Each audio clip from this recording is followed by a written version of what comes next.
man does not live on bread alone, but on every word that comes forth from the mouth of God.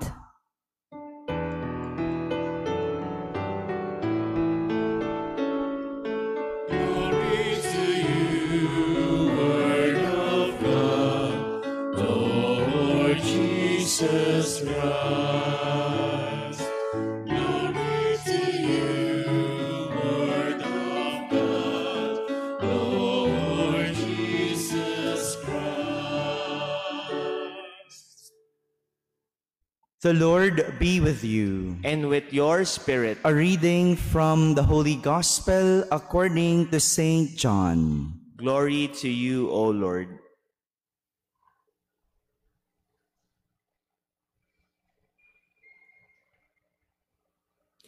Jesus moved about within Galilee.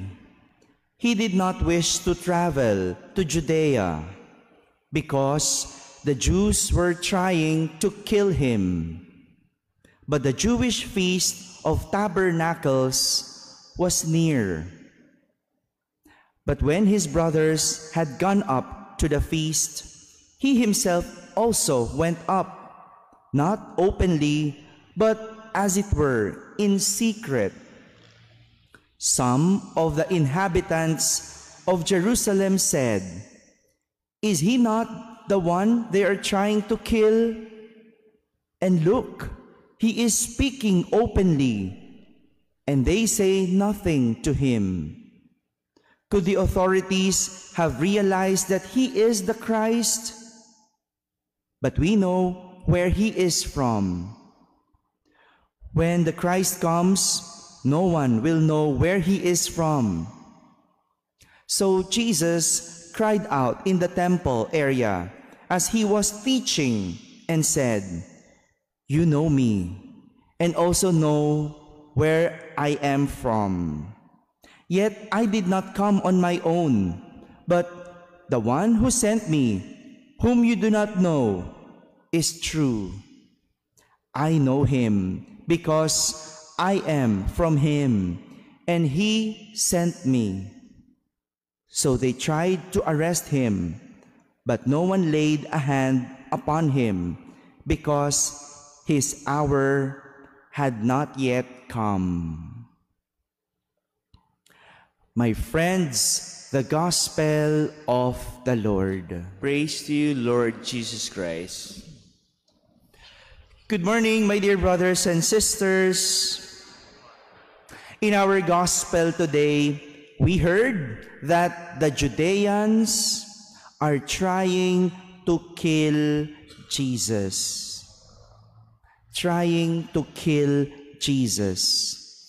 From the previous chapter of the Gospel, we learned that the Jews are angry at Jesus because of two things.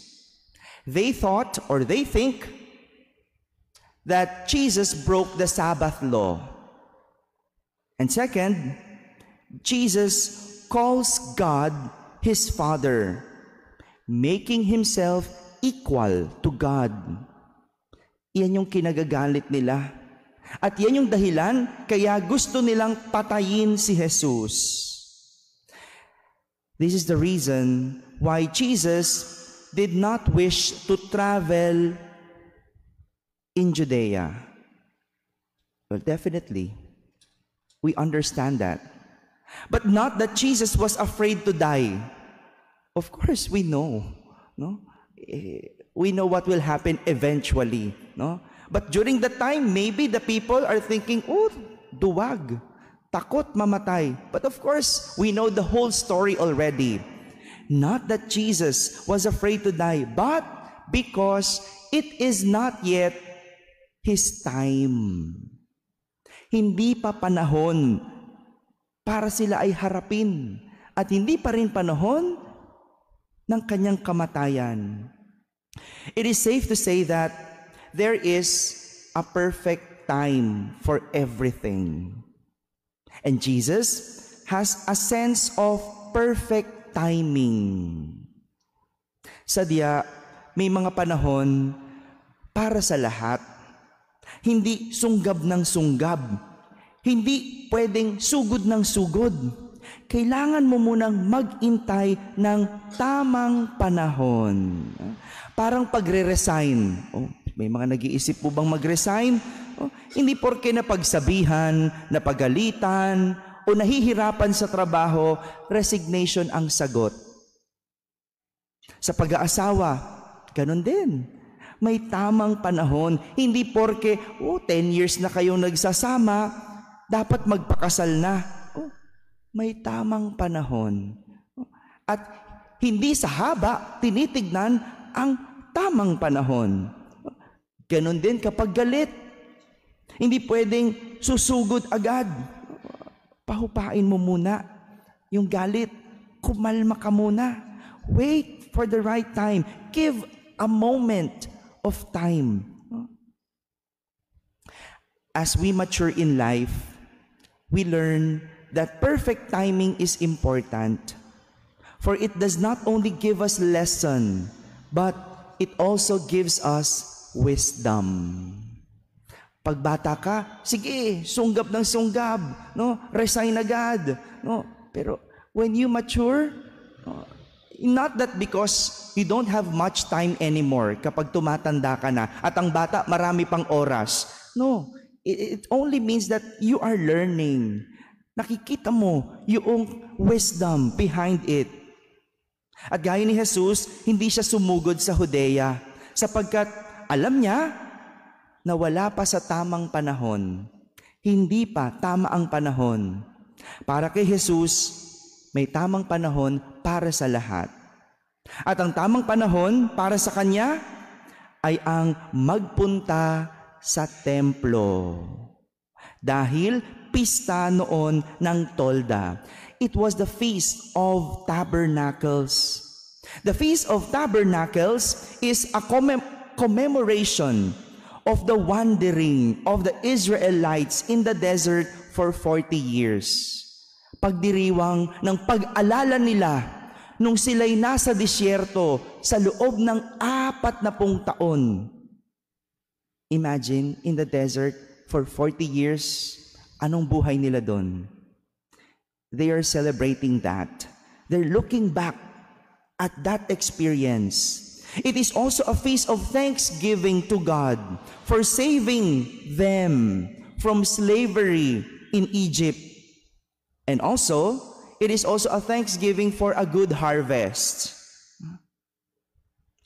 Kahit na pinaghahanap si Jesus ng mga tao dahil sa galit sa kanya, hindi siya nagtago.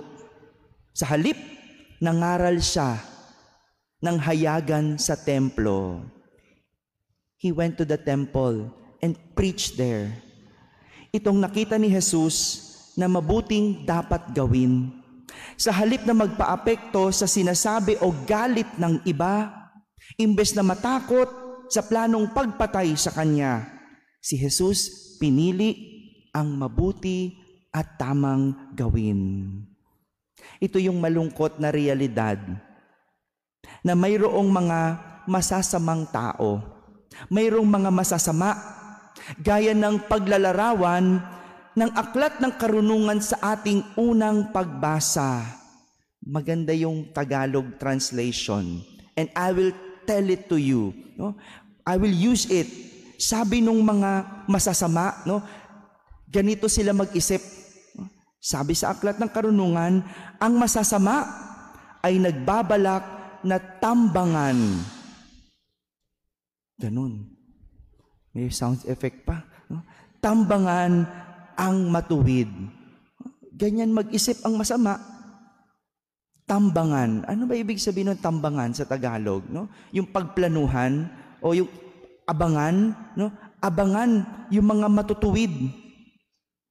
Sabi ng aklat ng karunungan, dahil ayon sa mga masasama, ang mga mabubuti ang nagbibigay sa kanila ng problema.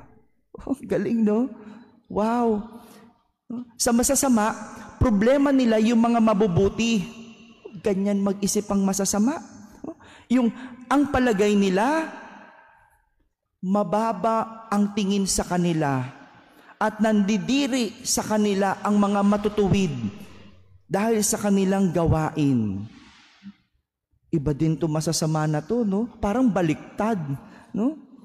Problema nila ang mga mabubuti at matutuwid. No? Pakiramdam nila ang tingin sa masasama, mabababa, nandidiri sa kanila. Kakaiba, no? Baluktot. Sila pa yung parang biktima, kahit na sila ang nambibiktima. Sila pa yung parang kawawa, kahit sila yung walang awa. Kaya nga, hindi dapat sila pinapatulan. Dahil wala namang mabuting kapupuntahan. Hindi sila basta-basta sinusugod.